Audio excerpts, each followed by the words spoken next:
Odam bolasi har kuni 3 ta imtihondan o'tar ekan. Birinchisi, har kuni umri qisqarib borar ekan.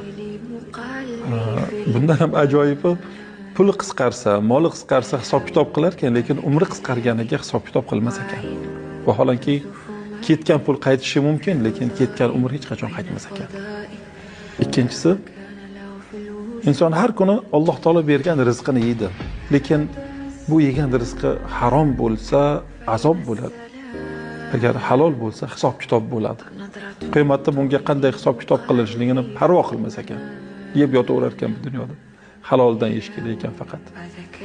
Uchinchisi, inson har kuni bu dunyodan bir kunlik uzoqlashar ekan, oxiratga bir kunlik yaqinlashar ekan.